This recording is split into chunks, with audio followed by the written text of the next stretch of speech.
வணக்கம். நெடுவாசலில் வந்திருக்கும் hydro carbon திட்டத்தை எதிர்த்து ஒட்டுமொத்த தமிழகம் இன்று போராட்ட களத்துக்கு வந்திருக்கிறது. இந்த திட்டம் ஆபத்தானது. இந்த திட்டம் வந்தால் தமிழகமே சுடுகாடாகிவிடும் என்று தமிழ்நாட்டில் உள்ள ஒவ்வொருவரும் போராடும் இந்த வேளையில் ஒரு சிலர், குறிப்பாக பாரதிய ஜனதா கட்சியின் தலைவர்கள், இந்த திட்டத்தினால் எந்த விதமான ஆபத்தும் இல்லை என்று திரும்ப திரும்ப சொல்லி வருகிறார்கள். இந்த திட்டம் குறித்து பல்வேறு சந்தேகங்கள் எழுந்துள்ள நிலையில் இந்த திட்டத்தில் உள்ள அடிப்படையான சில கேள்விகளுக்கு விடை காண இந்த காணொலி முயற்சி செய்கிறது. முதல் கேள்வி, நெடுவாசலில் எதை எடுக்க மத்திய அரசு லைசன்ஸ் கொடுத்திருக்கிறது? முதலில் நெடுவாசலில் எடுக்கப் போவது என்ன? கச்சா எண்ணெயா, இயற்கை வாயுவா, மீத்தேனா, ஈத்தேனா? இது பாதுகாப்பானதா, பாதுகாப்பு இல்லாததா? இந்த கேள்விக்கான பதில் நெடுவாசலில் மத்திய அரசு கொடுத்துள்ள லைசன்ஸ் எந்த கொள்கையின் கீழ் வருகிறது என்பதில் இருக்கிறது. நெடுவாசலில் கொடுக்கப்பட்டுள்ள லைசன்ஸ் இந்திய பெட்ரோலிய அமைச்சகத்தின் கீழே இயங்கும் DGH, அதாவது director general of hydrocarbon என்ற அமைப்பினால் 2016 ஆண்டு மார்ச் மாதம் புதிதாக உருவாக்கப்பட்ட ஹெல்ப் கொள்கை, அதாவது hydro carbon exploration and licensing policy என்ற புதிய கொள்கையின் கீழ் கொடுக்கப்பட்டுள்ளது. இந்த புதிய ஹெல்ப் கொள்கையில் எண்ணெய் நிறுவனங்களுக்கு ஏராளமான சலுகைகள் வழங்கப்பட்டுள்ளன. இந்த ஹெல்ப் கொள்கையின் முதலாவது விதி நெடுவாசலில் இவர்கள் எதை எடுக்கப் போகிறார்கள் என்பதை தெளிவாக சொல்லுகிறது. இந்த விதி என்ன சொல்லுகிறது என்றால், இனிமேல் எண்ணெய் நிறுவனங்கள் கச்சா எண்ணெய், மீத்தேன், ஈத்தேன் என தனித்தனியாக லைசன்ஸ் பெற தேவையில்லை. அதற்கு பதிலாக ஒரே லைசன்ஸில் அவர்கள் என்ன வேண்டுமானாலும் எடுத்துக்கொள்ளலாம். அத்தகைய ஒரு லைசன்ஸ் தான் நெடுவாசலில் உள்ள நிறுவனங்களுக்கு கொடுக்கப்பட்டுள்ளது. அதாவது நெடுவாசலில் அவர்கள் கச்சா எண்ணெய், வாயு, மீத்தேன், ஈத்தேன், இன்னும் பெயரே வைக்காத ஏதோ ஒரு எரிபொருள், ஏன் நிலக்கரியை கூட அவர்கள் தோண்டி எடுக்கலாம். அதற்கான உரிமம் அவர்களுக்கு இருக்கிறது. சரி, நெடுவாசலில் அவர்கள் என்ன எடுக்கப் போகிறார்கள் என்பது தெரிந்துவிட்டது. ஆனால் இது ஆபத்தானதா?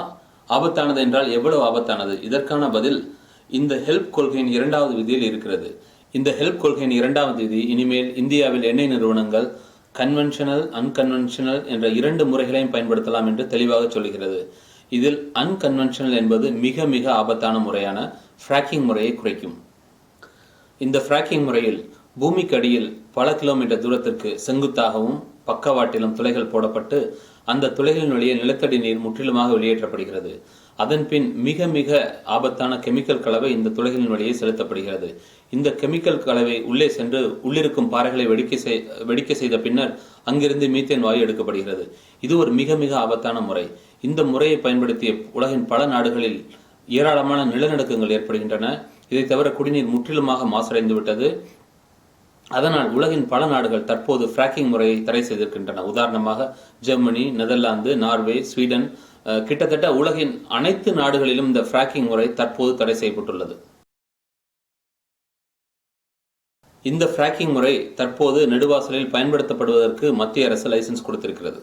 இப்போது நெடுவாசலில் எதை எடுக்கப் போகிறார்கள் என்பது தெளிவாக தெரிந்துவிட்டது.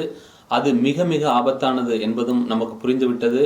ஆனால் இது வெறும் நெடுவாசலை மட்டும் பாதிக்க போகும் பிரச்சனையா, அல்லது நெடுவாசலை சுற்றியுள்ள கிராமங்களை மட்டும் பாதிக்க போகும் ஒரு பிரச்சனையா, அல்லது இந்த திட்டத்தினால் உண்மையிலேயே பாதிப்புக்குள்ளாகக்கூடிய நிலப்பரப்பின் அளவு என்ன?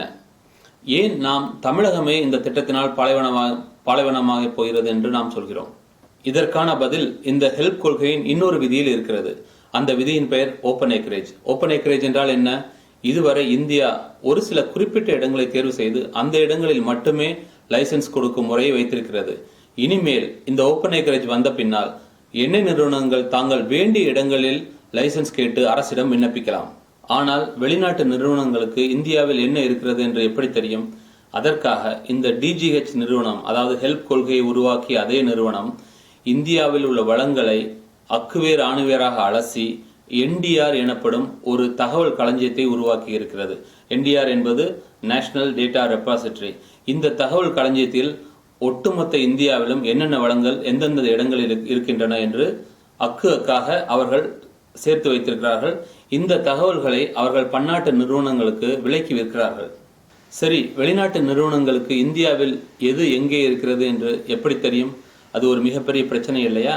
இந்த பிரச்சனையை போக்க இந்த DGH நிறுவனம், அதாவது ஹெல்ப் கொள்கையை உருவாக்கிய அதே நிறுவனம், இந்தியாவில் உள்ள வளங்கள் முழுக்க ஆய்வு செய்து அதை ஒரு வரைபடத்தில் வரைந்து எந்தெந்த வளங்கள் எங்கெங்கே இருக்கிறது என்று அவர்கள் ஒரு தகவல் களஞ்சியத்தை உருவாக்கி இருக்கிறார்கள். அந்த தகவல் களஞ்சியத்தின் பெயர் NDR, அதாவது நேஷனல் டேட்டா ரெபாசிட்டரி.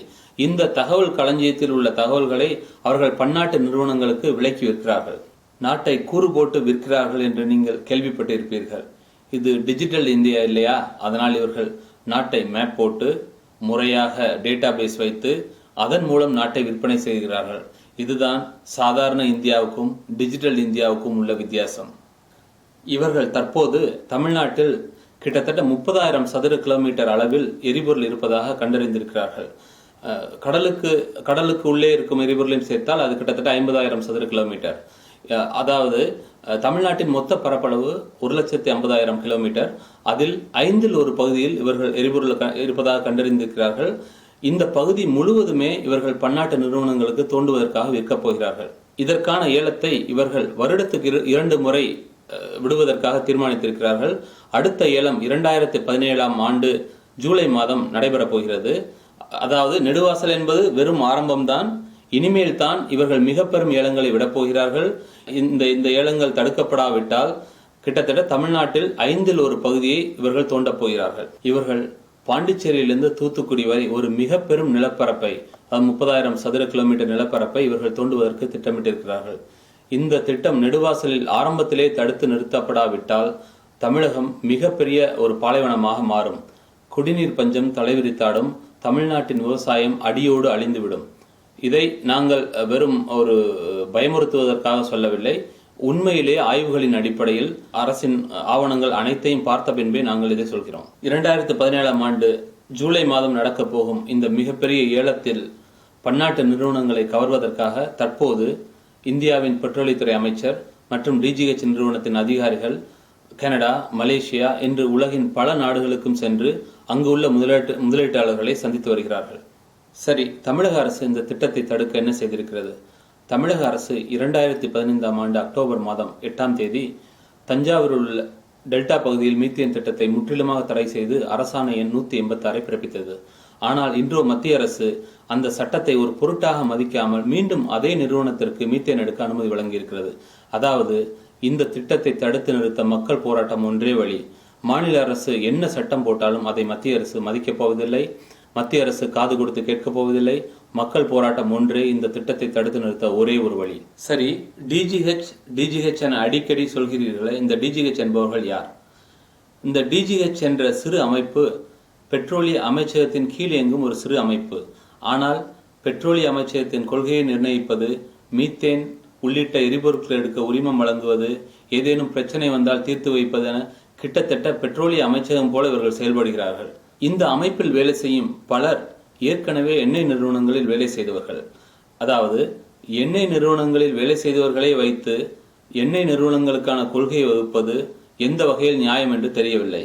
இவர்கள் தாங்கள் ஏற்கனவே வேலை செய்த எண்ணெய் நிறுவனங்களின் லாபத்தை அதிகரிப்பதற்காக இவர்கள் கொள்கைகள் வகுப்பார்களா, அல்லது மக்கள் நலனுக்காக இவர்கள் கொள்கை வகுக்கப் போகிறார்களா? இந்த திட்டம் வந்தால் தமிழகத்தின் எதிர்காலம் இருண்டுவிடும். தமிழகம் ஒரு மிகப்பெரிய பாலைவனமாக மாறும்.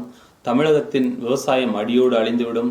தமிழகம் கடுமையான குடிநீர் பிரச்சனையில் சிக்கி தள்ளாடும். இந்த திட்டத்தை தடுத்து நிறுத்த வேண்டியது ஒவ்வொரு தமிழனின் கடமை.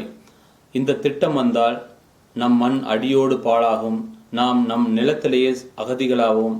இந்த திட்டத்தை தடுத்து நிறுத்த நாம் ஒவ்வொருவரும் முயற்சி செய்வோம். நன்றி.